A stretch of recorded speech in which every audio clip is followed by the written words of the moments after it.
Joining me now is Pete Harrison. He's running for New York's 12th congressional district, so it's a U.S. Congress seat. Pete, welcome to the Young Turks.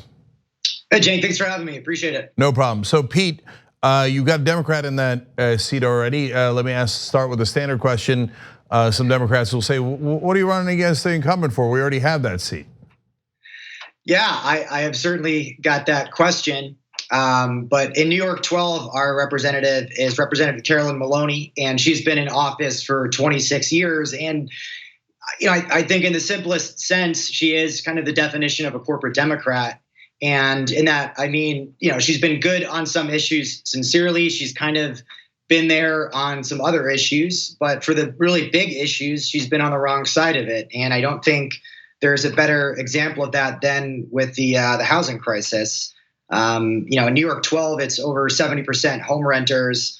A high percentage are rent burden. There's a high homelessness population. And Carolyn Maloney takes a ton of money from real estate and from Wall Street.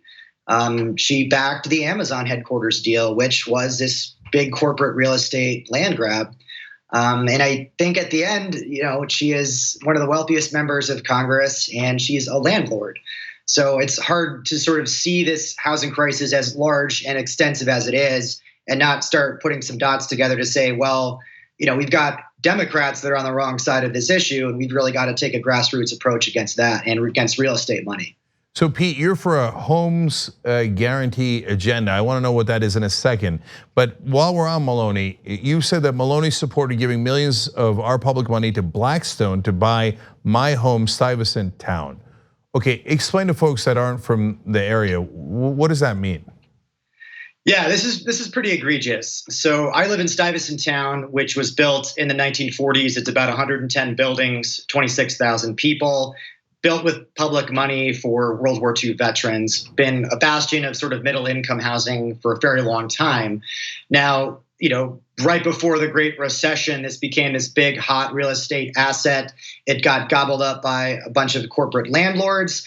A lot of people got kicked out. I had to fight for my own home in housing court because of some of these corporate landlords. So all that being said and done, in 2015, Blackstone, which of course is the biggest private equity firm in the world, they got $220 million from our city with the backing of all of our elected officials to come in and take over Stuyvesant Town.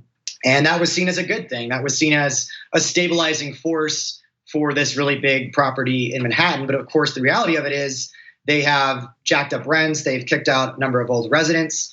And they've been, since then, cited by the UN as one of the great problems within the housing crisis globally. So they are now the largest private landlord in the world.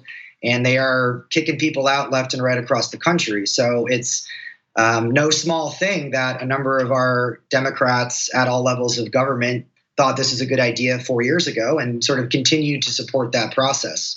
So yeah, it's pretty scary taking on your own landlord, but that's the right thing to do. Okay, so I'm amused by the idea of private equity being a stabilizing force. So look, I really do believe that there's some good private equity groups, but private equity groups are largely known for being vultures, coming in and shredding companies and loading it up with debt, putting it in their own pocket, and then dumping the companies into bankruptcy. So stabilizing force is not the description I would have used in a situation like this. And why would the government pay money to a private company to take over something that was public and then have them profit from it? And what did they think, that they weren't gonna crank up the rent because they're not interested in profit? So like they say all this with a straight face? Yeah, I mean, that's a great question. And certainly a lot of us on the ground have been asking those questions. I think there is this resignation within the Democratic Party that the best we can do is work with the private sector and mitigate some of the worst excesses of capitalism, as opposed to saying, actually, particularly at the federal level, we have the resources to invest in deeply and permanently affordable housing. We can do that through any number of programs and resources that have worked very successfully in this country. So I think it's just a lack of imagination. I think that comes from a generation of Democratic leadership that has prioritized the investor class, hasn't prioritized these big real estate developers and corporate monopolies and extremist billionaires. And when you start listening to those people exclusively, those types of solutions like Blackstone start to make a lot of sense. Right. So let's get back to your agenda. What's a home guarantee?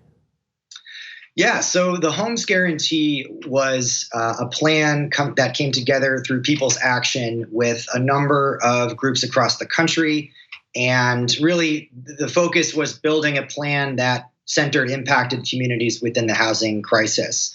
And what's exciting about it is that it basically, and there are a number of policy proposals within it specifically, but the three core agenda points for it are, building 12 million deeply and permanently affordable social housing outside of the speculative market. We don't need Blackstone to do that for us. The second is addressing the decades of systemic racism in our housing policy, from racist bank lending to real estate practices to zoning practices, and actually paying reparations for communities that have been subject to this type of predatory practice. And then finally, and I think probably most importantly, it's centering homes and housing construction in this bigger transition to a Green New Deal economy, making more dense, walkable environments, decarbonizing our housing stock by taking back the power grid, making public transportation free, which is one of my agendas outside of the Homes Guarantee. So there are a lot of these really big ideas that are long overdue to talk about at the national level. And the Homes Guarantee is such a great vehicle to have those conversations and to really move the agenda at that federal level. So, Pete, this is one of the wealthiest districts in the country, and obviously Maloney has a massive name recognition advantage over you. So, what's the battle plan for winning this race? Yeah, I mean, I think there is, and it's certainly not just in New York 12 and a number of other congressional races, both in the city and elsewhere, there is this sort of civil war happening amongst Democratic groups and voters and activists about what is the best way to defeat President Trump. I personally think that the best way to defeat President Trump is to defeat real estate developer Trump. And that's the Homes Guarantee, that's decommodifying housing. So I think just at a policy level, there is a hunger from the grassroots. There is a large segment of not as active Democratic voters, but people that care about what are we going to be doing in 2020 and beyond, that are open to a really big agenda to sort of prioritize the difference between the grassroots Democratic Party and the corporate Democratic Party. And I think one of the best issues to contrast us is the Amazon headquarters, which of course was in the district. And I think Representative Maloney backing that, which, as I said earlier, was complete land grab. It wasn't about jobs, and it never has been. That, again, contrasts a larger point about what the Democratic Party is supposed to be doing. Who's it supposed to be serving? Is it supposed to be serving Jeff Bezos, or is it supposed to be serving the working class members of this district and elsewhere? So we've got some really good issues that are really complicated, but are very large and national issues we can talk about in this district. Housing is just one of them. But I think starting there and having that conversation, getting out on the streets, leveraging a lot of the coalitions that have come together on housing to come together on Amazon. There's a base here that's energized, and this housing message can get into other Democratic voters that maybe wouldn't consider themselves part of the left, but are scared about housing, scared about their kids, scared about their grandkids. So this is a particularly exciting period, and I think this cycle is probably not available beyond 2020. So this is the time, I think. Yeah, look, Peter. So you got a tough road, but a lot of progressives had tough roads and won, and so I think a couple of you are going to win. I just don't know which. I don't mean like progressives with the backing of like the bigger progressive groups, et cetera. I mean guys like Peter who are like, no, I'm going to run in the wealthiest district, and I'm going to run on being against the Amazon headquarters and a Homes Guarantee, and I'm going to run. And you got the endorsement of Democratic Socialists, right?